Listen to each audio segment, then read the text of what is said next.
مساء الخير عليكم. النهاردة هنعمل مع بعض فطيرة صيامي جميلة جدا وسهلة وسريعة ان انت تحضريها من غير دقيق ومن غير عجن، وبسيطة جدا ومكوناتها بسيطة وسهلة وسريعة ان انت تحضريها. شوفوا شكلها جميل جدا وطعمها خطير بجد.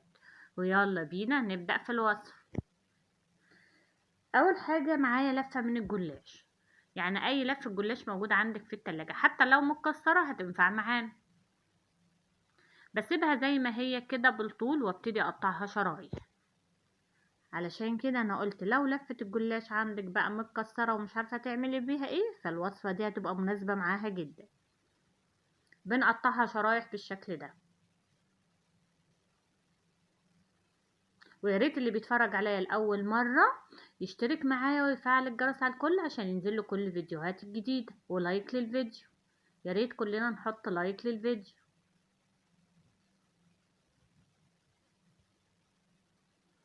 بقطعها كلها شرايح بالشكل ده.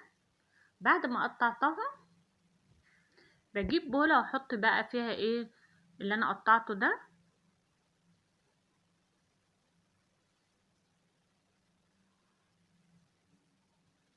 وبعدين بجيب معلقتين كبار من الزيت وابتدي اقلبهم.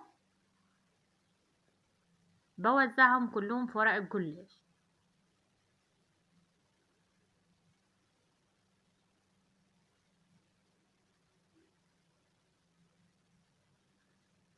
كده تمام جدا، انا وزعتهم فيهم بغطيهم عشان ما ينشفوش وابتدي ايه اعمل الحشوة. معايا بصلة وسط متقطعة مكعبات صغيرة، وبحط عليها معلقتين كبار من الزيت وابتدي اشوحها.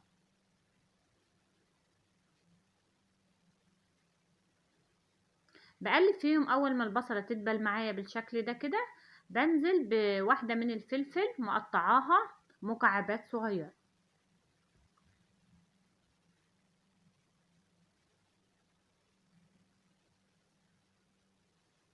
وابتدي اقلب دقيقتين كده.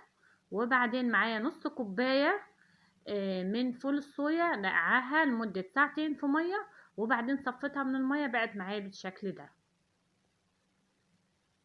واقلبهم. لو حابة تستبدلي فول الصويا مش حباه، ممكن بسلة مع جزر صغير برضو متقطع مكعبات صغيرة، بطاطس، اي خضار حابة تحطيه عندك هتستبدليه بفول الصويا لو مش حباه. وبعدين بقى بحط معلقتين كبار من الكاتشب او صلصة الطماطم، يعني اي خضار انت بتحبيه هتحطيه فهيبقى حلو جدا. وبحط البهارات بقى نص معلقة صغيرة من البهارات المشكلة، ونص معلقة من البابريكا والفلفل الاسود والملح. يبقى بهارات مشكلة، فلفل اسود، ملح، بابريكا. كل ده نص معلقة صغيرة، وابتدي اقلب فيهم لحد كده ما يعني الحاجة تبقى معايا شكلها حلو كده ومستوية معايا تمام، لان هو فول الصويا اصلا ما بيخش سوا.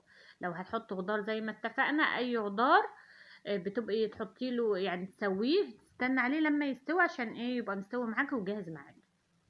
بعدين كده بجيب بقى صينيه، الصينيه دي مقاس 18 دهناها بالزيت. وابتدي اقسم الجلاش بتاع الجزئين. اول جزء هحطه في الطبقه الاولى من تحت.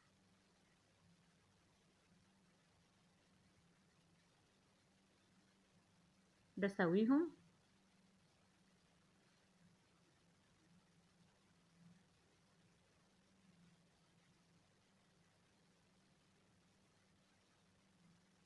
بعد ما سويتهم كويس جدا بجيب الحشوه احطها.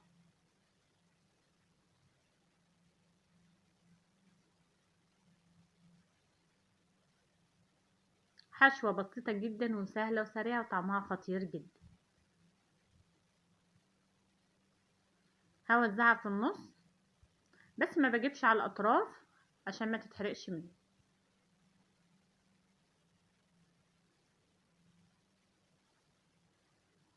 بعد ما وزعتها كده بجيب بقى باقي الجلاش بتاعي واحطه من على الوش الطبقة اللي من فوق.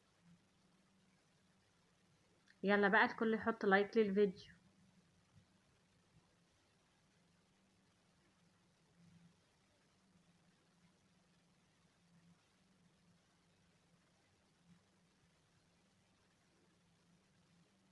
وبعدين بقى بسويهم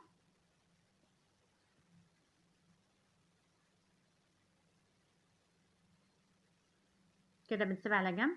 معايا نص معلقة فلفل اسود، وهحط مكعب مرقة خضار، وهحط معلقة من حليب جوز الهند البودر او حليب فول الصويا. لو ما عندكيش الحليب البودر بتاع جوز الهند او فول الصويا، ممكن تستبدليها بمية عادي.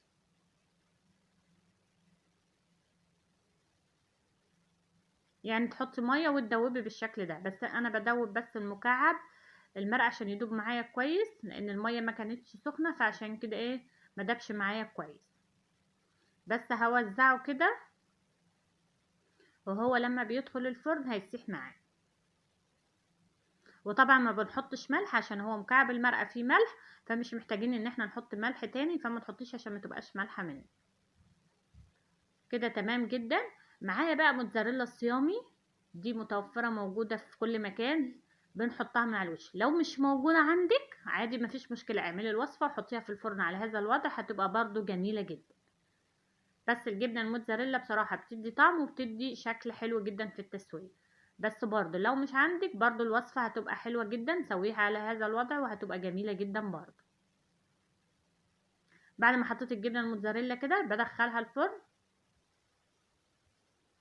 وبسويها، بيطلع شكلها معايا بالشكل ده. شكلها خطير جدا.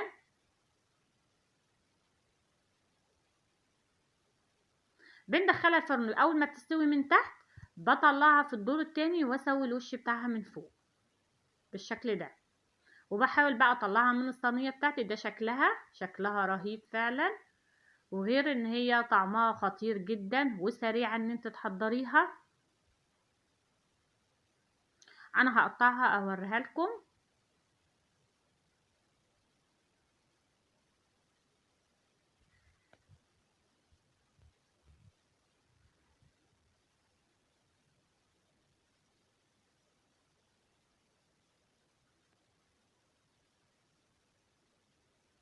شوفوا شكلها جميل جدا ازاي،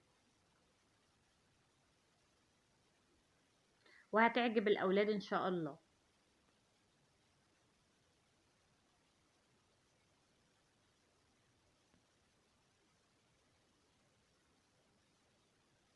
شوفوا شكلها خطير جدا وطعمها تحفه بجد. اتمنى الوصفه تكون عجبتكم، وباي باي في فيديو جديد.